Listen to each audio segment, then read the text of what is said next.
Welcome to GK facts. स्वागत है आप सभी का आपके अपने यूट्यूब चैनल जीके फैक्ट्स में। जानेंगे इस वीडियो में यानी कि आज का जो हमारा 5 बजे वाला टॉपिक है, यानी कि आज हम लोग जो क्वेश्चन करने वाले हैं वो किसके, वो 25 क्वेश्चन जो है वो पॉल साइंस के हैं। यानी कि आज जो डेली डोज है वो पॉल साइंस का है, तो हर क्वेश्चन को ध्यान से समझेगा क्योंकि मैं आपको हर क्वेश्चन को डिटेल से समझाऊंगा। क्लियर। वही अगर आप किसी भी कॉम्पिटेटिव एग्जाम की तैयारी कर रहे हो, चाहे वो रेलवे हो, एनटीपीसी ग्रुप डी या फिर एसएससी एसएसजी कांस्टेबल या किसी डिफेंस की या किसी पुलिस की तैयारी कर रहे हो, किसी स्टेट पुलिस की, तो भी आपके लिए ये जो क्वेश्चन है 25 क्वेश्चन मोस्ट इंपोर्टेंट क्वेश्चन है। यहां से आपको एग्जाम में क्वेश्चन देखने को मिलेंगे। हर क्वेश्चन को ध्यान से समझिएगा क्योंकि हम एक क्वेश्चन से 2-3 क्वेश्चन को हमेशा जानते हैं। क्लियर। मोस्ट इंपोर्टेंट क्वेश्चन है गाइस, एमसीक्यू के रूप में जानेंगे। आज पॉलिटिकल साइंस की हमारी ये सेकंड क्लास है। पिछले वीक हम फर्स्ट क्लास जो हमने स्टार्ट करी थी वो हम कर चुके थे। नहीं देखी वो वीडियो देख लीजिएगा, बाकी पीडीएफ में आपको बहुत जल्दी दे दूंगा। क्लियर। अच्छा, कल वाली जो हिस्ट्री की क्लास करवाई थी उसमें वॉइस का काफी प्रॉब्लम था, यानी कि वॉइस थी लेकिन बहुत कम थी। क्या हुआ था, मैंने जब वीडियो अपलोड करी तो अपलोड करते समय ध्यान नहीं दिया क्योंकि चेक करता था मैं, लेकिन चेक नहीं करी, तो उसके लिए माफ कीजिएगा गाइस। बहुत ज़्यादा मैं आपसे माफ़ी मांगता हूँ। ठीक है, तो काफ़ी प्रॉब्लम हुई होगी आपको भी। ठीक है, लेकिन क्वेश्चन बाकी सब कुछ तो ठीक था, वॉइस की थोड़ी प्रॉब्लम थी। ठीक है, लेकिन आप से ऐसा नहीं होगा, उसके लिए एक बार फिर से आप सभी को आई एम सॉरी गाइज। चलिए तो स्टार्ट करते हैं। वही वीडियो की जो पीडीएफ फाइल का लिंक है नीचे डिस्क्रिप्शन बॉक्स में दिया हुआ है, वहाँ से आप डाउनलोड कर लीजिएगा। चलिए स्टार्ट करते हैं टॉपिक को, यानी कि आज की क्लास को। देखिए आज का फर्स्ट क्वेश्चन क्या है पॉलिटिकल साइंस का। भारतीय संविधान में 10वीं अनुसूची किसके द्वारा शामिल हुई है। ये क्वेश्चन पिछली बार भी कराया था लेकिन अलग करवाया था, अब फिर से अलग है। क्या है जानिए। भारतीय संविधान में 10वीं अनुसूची किसके द्वारा शामिल हुई है, तो ये किसके द्वारा शामिल करी गई, यानी कौन सा संविधान संशोधन हुआ था जिसमें 10वीं अनुसूची को जो है शामिल करा गया था, तो कौन सा था, 52वां संविधान संशोधन। सेकंड ऑप्शन इसका बिल्कुल राइट आंसर है, याद रखेगा। अच्छा, 10वीं अनुसूची किससे संबंध रखती है, दल बदल से संबंध रखती है, नहीं रखती है, रखती है ना। चलिए इसके पॉइंट्सों को जानते हैं। देखिए क्या कहा जा रहा है, भारतीय संविधान की 52वीं संशोधन जो है उसी के द्वारा 10वीं अनुसूची जोड़ी गई थी और इसे जो है गैर दल बदल अधिनियम भी कहते हैं, याद रखिएगा। वहीं 1985 में जब राजीव गांधी की सरकार थी, राजीव गांधी जो थे उस समय उनकी जो सरकार थी उसके समय में इसे पारित हुआ था ये। और दल बदल नेताओं को संसद या विधायक सदस्य रद्द होने के प्रावधान इसके अंदर करा गया था। क्लियर। तो याद रखिएगा 52वां संविधान संशोधन 10वीं अनुसूची से संबंध रखता है, जो कि 10वीं अनुसूची किससे संबंध रखती है, दल बदल कानून से संबंध रखती है। ठीक है, 1985 में जो है इसको जो है पारित करा गया था, जब किसकी सरकार थी उस समय, राजीव गांधी जो थी उनकी सरकार थी। याद रखिएगा, तीनों में से चारों में से एक भी क्वेश्चन आपको एग्जाम में देखने को मिलेगा जरूर। नेक्स्ट क्वेश्चन जानते हैं। चलिए आज का नेक्स्ट क्वेश्चन है, आज का सेकंड क्वेश्चन है, भारत के राष्ट्रपति की संवैधानिक स्थिति सबसे ज्यादा किसके समान है। तो ये बताइए इन ऑप्शन में से भारत के जो राष्ट्रपति है उनकी संवैधानिक जो स्थिति होती है वो सबसे ज्यादा किसके समान होती है, तो वो किसके समान होती है, ये जो समान होती है वो ब्रिटिश राजा के समान होती है। ए ऑप्शन इसका बिल्कुल राइट आंसर, यानी कि फर्स्ट ऑप्शन इसका बिल्कुल राइट है। ठीक है, तो भारत के राष्ट्रपति की जो संवैधानिक स्थिति है वो ब्रिटिश राजा के समान होती है, ये आप याद रखिएगा। और ब्रिटिश राजा के सर्वाधिक समान इनका जो है माना जाता है देश के अंदर राष्ट्रपति का सम्मान। क्लियर। नेक्स्ट क्वेश्चन है, कोई वित्त विधेयक धन विधेयक है या नहीं है, इसका निर्धारण कौन करता है, यानी कि इसका पता कौन करता है। मोस्ट इंपोर्टेंट, बहुत ही पॉपुलर क्वेश्चन है, काफी ट्रेंडिंग में रहता है क्वेश्चन हमेशा पॉलिटिकल साइंस में, कि कोई विधेयक धन विधेयक है या नहीं है। ऐसे भी आ जाता है कोई वित्त विधेयक धन विधेयक है या नहीं है, इसका निर्धारण कौन करता है, यानी कि इसका निर्णय कौन लेता है, इसके बारे में कौन बताता है, कौन डिसाइड करता है इसको। तो इसको जो डिसाइड करा जाता है वो किसके द्वारा, वो लोकसभा के स्पीकर द्वारा डिसाइड करा जाता है। थर्ड ऑप्शन इसका बिल्कुल राइट आंसर है। ठीक है, लोकसभा के जो स्पीकर है उनके द्वारा ही ये डिसाइड करा जाता है कि कोई विधेयक धन विधेयक है या नहीं है। क्लियर, याद रखिएगा। अब इससे आने वाले अनुच्छेद के बारे में पूछा जाता है और कुछ पॉइंट्सों को पूछा जाता है, जानिए नीचे आ चुके। संविधान के अनुच्छेद 110 क्वेश्चन सीधा एग्जाम में आता है कि कोई विधेयक धन विधेयक है या नहीं है, ये किस अनुच्छेद के तहत आता है, यानी कि इसमें कौन सा आर्टिकल यूज होता है, 110। क्लियर हो गया, की व्याख्या की गई है, प्रत्येक वित्त विधेयक धन विधेयक होता है लेकिन प्रत्येक धन विधेयक वित्त विधेयक नहीं होता है। ठीक है, क्या कहा जा रहा है, प्रत्येक विधेयक धन विधेयक तो होता है लेकिन प्रत्येक धन विधेयक वित्त विधेयक नहीं होता है, इसको इसमें कहा गया है। और कोई वित्त विधेयक, धन विधेयक है या नहीं है, इसका निर्णय जो है और लोकसभा स्पीकर जो है, अध्यक्ष जो होते हैं, उनके द्वारा करा जाता है। कौन है इस समय, कमेंट बॉक्स में कमेंट करके जरूर बताएगा। तो इस क्वेश्चन का थर्ड ऑप्शन बिल्कुल राइट आंसर है। नेक्स्ट है, निम्नलिखित में से क्या भारत के संविधान में सरदार स्वर्ण सिंह समिति की सिफारिश के बाद जोड़ा गया था? तो ऐसा ऑप्शन में से क्या चीज है जिसको जब स्वर्ण सिंह समिति की सिफारिश हुई थी उस समय उस चीज को जोड़ा गया था?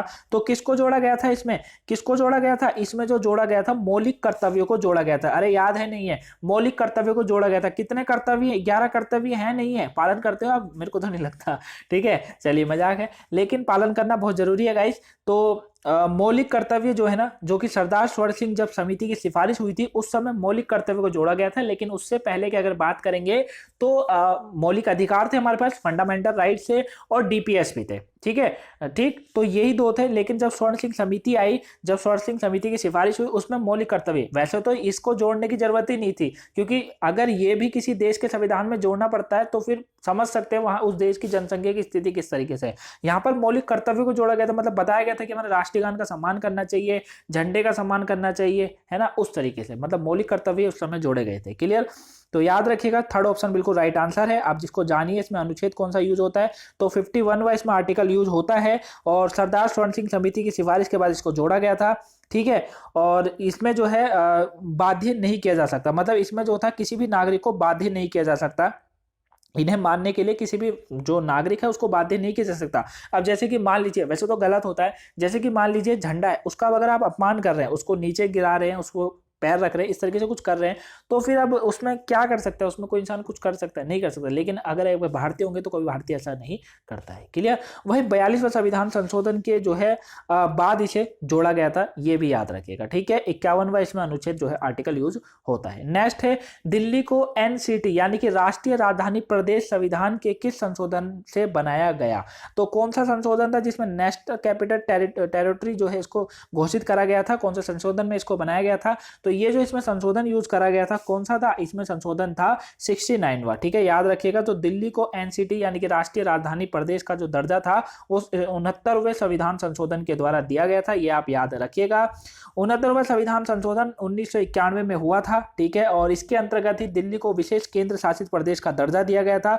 और एनसीटी की स्थापना काफी बार पूछी जाती है एग्जाम में, 1 फरवरी 1992 को पूर्ण हुई थी, ठीक है, यानी कि पूरी तरीके से हुआ था। लेकिन इसको दर्जा जो दिल्ली को दिया गया वो 1991 में मिल चुका था, याद रखिएगा गाइस। नेक्स्ट क्वेश्चन है, सुप्रीम कोर्ट के अनौपचारिक न्यायाधीश की नियुक्ति कौन करता है? बहुत इंपॉर्टेंट क्वेश्चन है ये, कि सुप्रीम कोर्ट के अनौपचारिक न्यायाधीश की नियुक्ति कौन करता है? ये किसके द्वारा इनकी नियुक्ति जो है करी जाती है? तो ये जो करी जाती है वो राष्ट्रपति की अनुमति से सुप्रीम कोर्ट का मुख्य न्यायाधीश करता है। यानी कि अगर सुप्रीम कोर्ट के अंदर अनौपचारिक न्यायाधीश की नियुक्ति करनी है ना, ठीक है, ठीक है, याद रखिएगा, जो अगर जुडिस की नियुक्ति अगर करनी है जो कि अनौपचारिक रूप से करनी है, तो सुप्रीम कोर्ट को क्या करना पड़ेगा? सुप्रीम कोर्ट के जो जज होंगे ना, यानी कि मुख्य जो न्यायाधीश होंगे, उन्हें राष्ट्रपति की अनुमति लेनी पड़ेगी, ये आप याद रखिएगा, ठीक है। काफी इंपॉर्टेंट क्वेश्चन है, एग्जाम में देखा जाता है इस क्वेश्चन को, काफी पॉपुलर है ये भी। यदि सुप्रीम कोर्ट का सत्र संचालन में न्यायाधीश की संख्या कम हो, तब सुप्रीम कोर्ट को मुख्य न्यायाधीश द्वारा राष्ट्रपति की अनुमति से जो है अनौपचारिक न्यायाधीश की नियुक्ति की जा सकती है, ठीक है।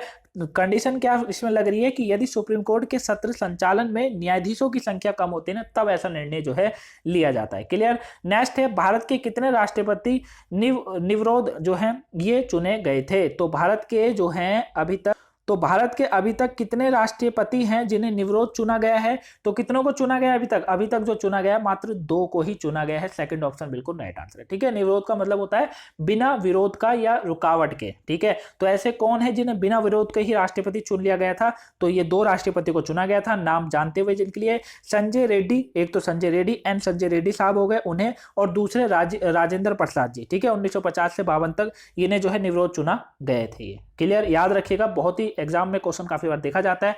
भारत के का नियंत्रक और महालेखा परीक्षक किसके लेखपाल के रूप में कार्य करता है? तो भारत के जो नियंत्रक और महालेखा परीक्षक होते हैं ये किसके लेखपाल के रूप में कार्य करते हैं? तो ये जो कार्य करते हैं वो किसके? वो केंद्र और राज्य सरकार के लेखपाल के रूप में कार्य करते हैं। थर्ड ऑप्शन इसका बिल्कुल राइट आंसर है। क्वेश्चन को आप रिवीजन करते रहिएगा। लोकसभा का कोई सत्र किसके आदेश से स्थगित किया जा सकता है? अगर लोकसभा में कोई भी सत्र पेश होता है, कोई भी सत्र है, तो वो किसके आदेश से जो है स्थगित किया जा सकता है? तो ये जो स्थगित किया जा सकता है वो राष्ट्रपति के आदेश से स्थगित किया जा सकता है, क्योंकि राष्ट्रपति इसका मेन सदस्य माना जाता है। स्थगित किया जाता है राष्ट्रपति के से ही जो है, वो राष्ट्रपति जो होते हैं यानी कि जो रामनाथ कोविंद है, वो सत्र को, किसी भी सत्र को जो है उसके आदेश से स्थगित कर सकते हैं। इनके पास ये पावर है। क्लियर? 10वां क्वेश्चन है आज का। 10वां क्वेश्चन है कि यदि किसी व्यक्ति को पुलिस द्वारा गिरफ्तार किया जाता है तो उसे कितने समय में सबसे नजदीक मजिस्ट्रेट के सामने पेश करना होगा? यानी कि अगर कोई भी व्यक्ति को गिरफ्तार करा जाता है, ठीक है, तो कितना समय है कि उसको मजिस्ट्रेट यानी कि किसी भी कोर्ट के अंदर जो है उसको पेश करना होगा? तो बताइए कितना? तो ये कम से कम 24 घंटे का समय होता है, नहीं होता है? इसमें होता है ना, तो इसका थर्ड ऑप्शन बिल्कुल राइट आंसर है। ठीक है, 24 घंटे के अंदर। लेकिन इसमें कुछ जो होता है, कुछ कंडीशन होती है। किस तरीके से होती है उसको जानिए। देखिए, भारतीय संविधान के अनुच्छेद 22 के अनुसार क्या कहा जाता है, इसको समझिए। अगर किसी भी व्यक्ति को बिना कारण बताए उसे गिरफ्तार नहीं किया जा सकता। पहला पॉइंट याद रखिएगा, किसी भी व्यक्ति को बिना कारण के बताए पुलिस उसे गिरफ्तार नहीं कर सकती। अगर ऐसा करती है तो वो संविधान का उल्लंघन कर रही है। गिरफ्तार किया हुआ व्यक्ति को 24 घंटे के अंदर नजदीकी किसी भी मजिस्ट्रेट के सामने पेश करना होगा और प्रत्येक गिरफ्तार व्यक्ति को अपनी सुरक्षा के लिए वकील या कानून की सलाह का जो है सलाह लेने के लिए भी जो है अधिकार होगा। ठीक है, यानी कि वो अपना मन चाहे तो वकील या फिर कानूनी सलाहकार लेने के अधिकार उसको होते हैं। ये आप याद रखिएगा इसके बारे में। ठीक है, नेक्स्ट है राज्यसभा के सदस्यों का कार्यकाल कितना होता है? तो जो राज्यसभा के सदस्य होते हैं उनका कार्यकाल कितना होता है? तो उनका जो कार्यकाल होता है वो टोटल 6 वर्ष का होता है। फर्स्ट ऑप्शन इसका बिल्कुल राइट आंसर है। लेकिन कुछ इसके अंदर भी कुछ बातें होती हैं, उसको जानते हुए जाइए। राज्यसभा एक स्थायी सदन है। क्या है? एक स्थायी सदन है। बहुत बार क्वेश्चन आ जाता है कि कौन सी सदन स्थायी सदन है? वैसे तो 2 ही सदन, राज्यसभा, लोकसभा। तो राज्यसभा स्थायी सदन है। ठीक है, इसका कार्यकाल अनिश्चित होता है। ठीक है, इसके 1/3 सदस्य हर 2 वर्ष में हट जाते हैं। ये बहुत इंपॉर्टेंट पॉइंट्स है कि देखिए, एक तो 6 वर्ष का इसका कार्यकाल होता है, क्लियर, लेकिन इसके सदस्यों को 1/3 सदस्य जो होते हैं ना, 1/3 सदस्य जो होते हैं, वो हर 2 वर्ष में उसको हटा दिया जाता है। वही राज्यसभा के सदस्य का कार्यकाल 6 वर्ष होता है, इसीलिए। क्लियर हो गया? नेक्स्ट है, सिंधी भाषा भारतीय संविधान की 8वीं अनुसूची में कब शामिल हुई थी? बहुत ही ज्यादा पॉपुलर क्वेश्चन, काफी डिमांड में रहने वाला क्वेश्चन है कि सिंधी भाषा भारतीय संविधान की 8वीं अनुसूची में कब शामिल हुई थी? तो इसको कब शामिल करा गया था? इसको करा गया था 1967 में, 1967 में जो है इसको शामिल करा गया था। 8वीं अनुसूची के अंदर सिंधी भाषा को शामिल करा गया था। कुछ और भाषाओं को जानते हुए जाइए किन किन भाषाओं को शामिल करा गया था। देखिए, 21वां संशोधन हुआ था 1967 में, उसमें सिंधी भाषा को शामिल करा गया था 8वीं अनुसूची के तहत। कोंकणी, मणिपुरी और नेपाली भाषा 71वें संशोधन के द्वारा 1992 में।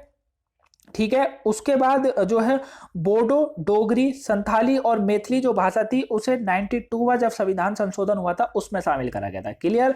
याद रखिएगा पॉइंट्स को, इसको रिवीजन करते रहिएगा। एग्जाम में काफी बार क्वेश्चन एग्जाम में देखा जाता है। नेक्स्ट है, राज्यसभा में राज्यवार सीटों का आधार क्या है? अगर राज्यसभा में राज्यवार सीटों का क्या आधार है, इसको समझते हुए जाइए कि राज्यसभा में राज्यवार सीटों का जो आधार है वो क्या है? वो मतलब क्षेत्र के हिसाब से दिया जाता है या जनसंख्या के हिसाब से, या फिर क्षेत्र जनसंख्या दोनों के हिसाब से दिया जाता है। तो ये जो बंटवारा होता है ना, किसी भी राज्यसभा में राज्यवार का जो बंटवारा होता है वो किसके आधार पर होता है? वो जनसंख्या के आधार पर होता है। सेकंड ऑप्शन बिल्कुल राइट आंसर। अच्छा, आप जनसंख्या के आधार पर बात कर रहे हैं तो उत्तर प्रदेश तो पहले पे होना चाहिए। देखिए, राज्यसभा में सीटों की संख्या जनसंख्या पर आधारित है। समझ रहे हैं? राज्यसभा में सीटों की जितनी भी संख्या होगी वो जनसंख्या पर आधारित होगी।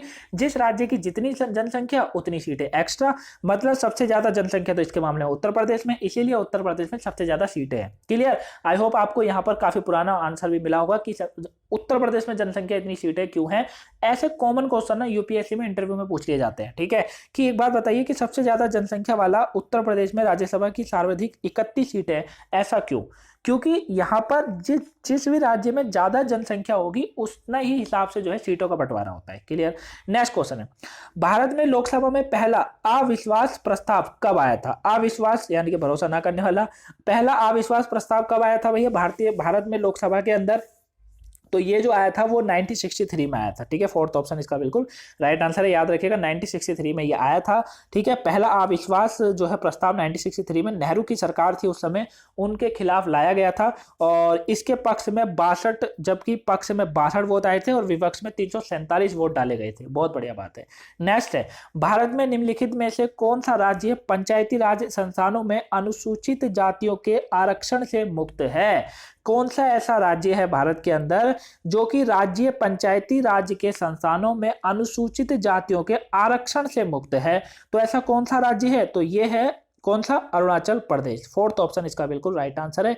याद रखिएगा 83वें संविधान संशोधन 2000 के अनुसार अगर बात करेंगे तो अरुणाचल प्रदेश पंचायती राज संस्थानों की अनुसूचित जातियों के आरक्षण से मुक्त है। 83वें संविधान संशोधन में इस बात को रखा गया है जो कि 2000 में हुआ था। भारत के संप्रभु लोकतांत्रिक गणराज्य के कितने दिन बाद ही सर्वोच्च न्यायालय अस्तित्व में आ गया था? तो जब भारत के संप्रभु लोकतंत्र गणराज्य आया उस समय कितने दिन के बाद सर्वोच्च न्यायालय अस्तित्व में आया? तो कितने दिन बाद आया? तो ये आया पूरे 2 दिन के बाद। फर्स्ट ऑप्शन इसका बिल्कुल राइट आंसर है, याद रखिएगा, काफी इंपॉर्टेंट और चर्चित क्वेश्चन है। देखिए, भारतीय सर्वोच्च न्यायालय की स्थापना 28 जनवरी 1950 को हुई। वर्तमान में परिसर में सर्वोच्च न्यायालय 1958 से शुरू हुआ था, ठीक है, याद रखिएगा। लेकिन अस्तित्व में जो है ये 1950 को देखा गया। नेक्स्ट है, देखिए फिर दल बदल से क्वेश्चन बना हुआ है। किस तरीके से बना है समझिए। दल बदल विरोधी अधिनियम किस प्रधानमंत्री के समय पारित हुआ था? आया ना क्वेश्चन। अब बताइए किस प्रधानमंत्री के समय यह पारित हुआ था? जल्दी बताइए। अभी मैंने इसका आंसर आपको दिया था, राजीव गांधी। थर्ड ऑप्शन बिल्कुल राइट आंसर। अरे अभी बताया था, नहीं बताया था? सेकंड क्वेश्चन था ना हमारा ये। 1985 राजीव गांधी की सरकार थी उस समय, जब जो है दल बदल विरोधी जो है अधिनियम पारित हुआ था। नेक्स्ट है, भारत का अटॉर्नी जनरल है ना, अटॉर्नी जनरल जो होता है वो किसके द्वारा नियुक्त किया जाता है? काफी पॉपुलर, काफी हिट क्वेश्चन, काफी चर्चा में रहने वाला। कौन सा, किसके द्वारा इनकी नियुक्ति करी जाती है अटॉर्नी जनरल की? तो ये जो करी जाती है वो राष्ट्रपति के द्वारा करी जाती है। सेकंड ऑप्शन इसका बिल्कुल राइट आंसर है, ठीक है। नेक्स्ट है, राज्यसभा की स्थापना कब हुई थी? बताइए, राज्यसभा की स्थापना कब हुई थी भैया? तो राज्यसभा की जो स्थापना है वो कब हुई? 1952 में हुई थी, याद रखिएगा, ठीक है। 1952 में क्या हुई? राज्यसभा की स्थापना हुई थी। आज का क्वेश्चन 20वां क्वेश्चन है हम लोगों का, ठीक है। 20वां क्वेश्चन क्या है हमारा, देखते हैं। निम्नलिखित में से किस देश में एशिया में जो है सर्वप्रथम बड़े पैमाने पर औद्योगिकरण हुआ था? बताइए कहाँ हुआ था औद्योगिकरण? तो जापान के अंदर हुआ था। थर्ड ऑप्शन बिल्कुल राइट आंसर है, ठीक है। थर्ड ऑप्शन बिल्कुल राइट है कि जापान देश में ही जो है एशिया में सर्वप्रथम बड़े पैमाने पर औद्योगिकरण जो है देखा गया था। क्लियर। नेक्स्ट क्वेश्चन जानते हैं, जनता दल सेक्युलर की जब स्थापना किसने की थी? तो जनता दल सेक्युलर की स्थापना किसने करी थी? तो जनता दल सेक्युलर की जो स्थापना है ये करी गई थी HD देवगौड़ा के द्वारा। HD देवगौड़ा जो थे इनके द्वारा करी गई थी, याद रखिएगा, ठीक है। गोड़ा माफ कीजिएगा, देवगौड़ा के द्वारा करी गई थी। दल सेक्युलर कर्नाटक की राजनीतिक पार्टी है जिसकी स्थापना 1999 में पूर्व प्रधानमंत्री HD देवगौड़ा ने करी थी। क्लियर। नेक्स्ट है, भारतीय अंतर्राष्ट्रीय लोकतंत्र और चुनाव प्रबंधन संस्थान कहाँ स्थित है? तो ये कहाँ पर स्थित है? तो ये जो स्थित है वो चेन्नई के अंदर स्थित है। थर्ड ऑप्शन इसका बिल्कुल राइट आंसर है, याद रखिएगा, ठीक है। भारतीय लोकतंत्र और चुनाव प्रबंधन संस्थान नई दिल्ली में है, ठीक है। ये कहां पर है? ये नई दिल्ली में है। माफ कीजिएगा, मैंने चेन्नई बताया, नहीं, नई दिल्ली के अंदर है, मैंने ऑप्शन गलत बताया। नई दिल्ली के अंदर है, ठीक है, नई दिल्ली में। इसकी स्थापना चुनाव आयोग ने जून 2011 में करी थी। नेक्स्ट है, भारत में 3 स्तरीय पंचायती प्रणाली कितने जनसंख्या से ऊपर वाले राज्यों में है? तो ऐसी कितने राज्य हैं जहां पर 3 स्तरीय पंचायती प्रणाली है? तो ये जो टोटल है वो कितने जो है मतलब 3 स्तरीय जो पंचायती प्रणाली है कितने जनसंख्या से ऊपर वाले राज्यों में है? तो ये कितने में है? तो ये जो है टोटल 20 लाख, ठीक है, 20 लाख जनसंख्या से ऊपर वाले राज्यों में है। क्लियर। जहां भी 20 लाख से ऊपर जनसंख्या होगी वहां पर होगी। देखिए इसमें क्या क्या आता है, ध्यान से समझिएगा। 3 स्तरीय पंचायती राज प्रणाली, ग्राम पंचायत, पंचायती समिति, जिला पंचायत केवल उन्हीं राज्यों के लिए है जिनकी आबादी 20 लाख से अधिक है। नेक्स्ट है, भारतीय संविधान की व्याख्या करने वाले अंतिम संस्था कौन सी थी? तो जो संविधान की जो है अंतिम संविधान की व्याख्या करने वाले अंतिम संस्था कौन सी थी अंतिम संस्था? तो ये जो थी वो सुप्रीम कोर्ट थी। पहला ऑप्शन इसका बिल्कुल राइट आंसर है। क्लियर। नेक्स्ट है, लोकसभा का स्पीकर अपना इस्तीफा किसे देता है? तो लोकसभा का जो लोकसभा स्पीकर होता है वो अपना इस्तीफा किसको देता है? ठीक है, तो वो जो अपना इस्तीफा देता है वो डिप्टी स्पीकर को देता है। जो भी डिप्टी स्पीकर होता है उसको दिया जाता है। तो ये थे आज के 25 क्वेश्चन। आई होप आपको पसंद आए होंगे, समझ आए होंगे, आपने अच्छा खासा स्कोर करा होगा। जितना भी स्कोर करा है कमेंट बॉक्स में कमेंट करके जरूर बताएगा। क्लियर। वीडियो पसंद आई हो लाइक कीजिएगा, चैनल पर सब्सक्राइब कर लीजिएगा। इस वीडियो को शेयर ना करो, शेयर कर दिए ताकि और भी लोग जो है 25 क्वेश्चन पॉलिटिकल के जान सकें। तब तक के लिए thank you for watching guys, have a nice day. Thank you for watching. बाकी वीडियो ना देखिए, सुबह की दोपहर वाली देख लीजिएगा। मिलेंगे नेक्स्ट वीडियो में। Thank you for watching guys.